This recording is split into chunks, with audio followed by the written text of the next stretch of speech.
तर आज एक इंटरेस्टिंग केस आहे. यांचं गायनेकोमॅस्टियाचं ऑपरेशन ऑलमोस्ट 2 वर्षापूर्वी झालं होतं आणि तरी पण त्यांना रिकरन्स झालेला आहे. आता याच्यात काय केलेलं आहे, हे ॲक्च्युली जनरल सर्जनने ऑपरेशन केलेलं होतं आणि यामध्ये त्याने निप्पलच्या खाली असलेली जी काही ग्लँड होती ती तेवढीच काढलेली, पण याला ॲक्झिलरी टेल म्हणतात आणि जो बाकीचा पार्ट म्हणतात तो पार्ट त्यांनी काही काढलेला नाही. त्याच्यामुळं गायनेकोमॅस्टिया सर्जरी जरी झाली असेल तरी त्याचा रिझल्ट पूर्ण नाही. त्यामुळं गायनेकोमॅस्टिया सर्जरी करताना आपल्याला त्याचं लायपोसक्शन करणं गरजेचं आहे. आता मी काय करणार आहे, ह्या पेशंटचा हा जो पार्ट आहे पूर्ण, ह्या पार्टमधलं जे काही फॅट असेल, जी काही ग्लँड असेल ती आपण सगळी काढणार आणि चेस्ट पूर्णपणे फ्लॅट करून घेणार. तर ह्या पार्टमध्ये आपण लायपोसक्शन करणार इथे आणि सर्वस्ली ह्या पार्टमध्ये पण लायपोसक्शन करणार. आता लायपोसक्शन अनेकदा लोक विचारतात की गायनेकोमॅस्टिया, हात खाली ठेव, गायनेकोमॅस्टिया लायपोसक्शन करणे गरजेचं काय, याचं कारण तुम्हाला इथं दिसेल. फक्त ग्लँड काढून तुम्हाला ॲडिक्वेट रिझल्ट कधी येत नाही. तुम्हाला ग्लँड बरोबर सपोजिटली जे काही फॅट असेल, फॅट आणि ग्लँड दोन्हीचं जे काही मिश्रण असेल ते काढायला पाहिजे, त्याशिवाय तुम्हाला तो ॲडिक्वेट रिझल्ट येत नाही. तर आता आपण यांना ऑपरेशन थिएटरमध्ये घेणार आहोत, झाल्यानंतरचा रिझल्ट नक्की दाखवू. तर आता पेशंटला आपण इंड्यूस केलेलं आहे, म्हणजे भूल दिलेली आहे आणि मी दाखवतो तुम्हाला. तर करंट कंडिशन काय आहे, म्हणजे पेशंट झोपल्यावरती कसं दिसतं.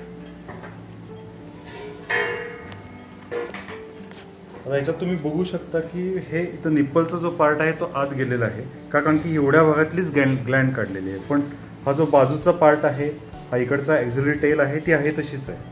पण आपण याच्यात काय करणार, हा जो पार्ट आहे इथले जे काही फॅट असेल वर ग्लँड असेल ती आपण काढणार सायमल्टेनियसली या बाजूची. त्यामुळे ऑपरेशन टेबलवरती हे व्यवस्थित दिसतं. पण ज्यावेळेला पेशंट उभा राहतो, जे तुम्ही आधीचा व्हिडिओ बघितला होता त्यावेळेला हे ॲक्च्युली पूर्ण निघालेलं नाही असं दिसतं. तर आता आपण काय करणार, हे जे काही निप्पलचा हा जो काही खोलगटपणा आहे हा सगळा आपण नॉर्मल करणार. म्हणजेच काय की याच्या बाजूचं जी काही गोष्ट आहे इथली जी फॅट असेल, ग्लँड असेल, ती आपण लायपोसक्शनने काढणार आहोत. तर आता सर्जरी आपण केलेली आहे. या सर्जरीमध्ये आपण पॉवर असिस्टेड मशीनच्या द्वारे लायपोसक्शन केलेलं आहे आणि ऑलमोस्ट एक 1.5 लिटर फॅट काढले, 1.5पेक्षा जास्त फॅट काढलेले आणि काही प्रमाणात ग्लँड पण काढलेले. तुम्हाला मी रिझल्ट दाखवतो.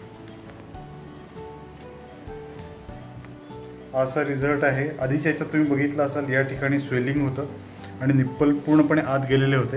आता निप्पल जरासं पॉपअप झालेले आहेत आणि इकडचं जे काही फॅट होतं ते पूर्ण काढलेलं आहे. तुम्ही थिकनेस बघू शकता स्किनचा, स्किन एकदम पातळ झालेली आहे आणि याला बाकी कुठेही निशाण नाहीत. हे ॲडव्हान्टेज आहे लायपोसक्शनचं. आणि त्यामुळं गायनेकोमॅस्टिया सर्जरीच्या वेळेला ग्लँड बरोबरच फॅट काढणं पण खूप गरजेचं असतं. थँक्यू.